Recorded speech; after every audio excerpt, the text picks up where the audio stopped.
Hello everyone, আসসালামু আলাইকুম। চলে আসলাম অতি গুরুত্বপূর্ণ একটি ভিডিও নিয়ে। আজকে আমি আপনাদের দেখাবো আমার লাউ গাছ ও মিষ্টি কুমড়ো গাছের সার প্রয়োগ। আমি গত 15 দিন আগে একবার সার দিয়েছি, আর তখন দিয়েছিলাম জৈব সার এসআই কোম্পানির, আর আজকে দিব ইউরিয়া, পটাশ ও ডিআইপি সার। তো দেখতে থাকুন, ভিডিওটা খুবই গুরুত্বপূর্ণ। এই যে হচ্ছে আমার 3 প্রকারের সার। এই চলে আসলাম লাউ গাছের গোড়ায়। লাউ গাছের মাদাটাকে আগে ভালো করে শাবল দিয়ে মাটিগুলো আলগা করে নিলাম, আর লাউ গাছ থেকে 3-4 ইঞ্চি নিচে গর্ত করে চারপাশ দিয়ে প্রথম দিয়ে দিচ্ছি পটাশ 1 মুঠ পরিমাণ আর কি।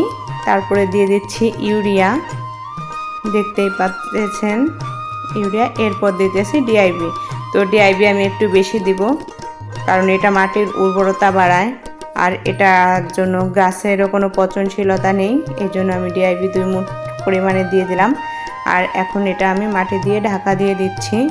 এখন চলে যাব, আমি দেখেন আমার এতটুকু গাছে কত পরিমাণে লাউ আসছে। আর এটা হচ্ছে আমার মিষ্টি কুমড়ো গাছ, এর বয়স 15 থেকে 20 দিন। এটাতে আমি লাগানোর সময় জৈব সার ইউজ করেছিলাম, তারপর আর কোনো সার দেওয়া হয়নি। তো আজকে এটাতে অল্প পরিমাণে সার দেওয়া হলো। তো এই হচ্ছে, এখন আমি মাটি দিয়ে এটাকেও ঢাকা দিয়ে দিব। আর এই হচ্ছে আমার পুরো মাচাটা লাউ গাছের। তো উপরে হচ্ছে লাউ গাছ, আর নিচ দিয়ে মাটি দিয়ে আর কি বিছিয়ে দেওয়া হবে মিষ্টি কুমড়ো গাছ। তো দেখতেই পাচ্ছেন, আর লাউ গাছগুলো কিন্তু বেশি বড় হয়নি। এতে 1G কাটিং, 2G কাটিং করা হয়েছে, 3G কাটিং এখনও করা হয়নি। আজকে এ পর্যন্ত।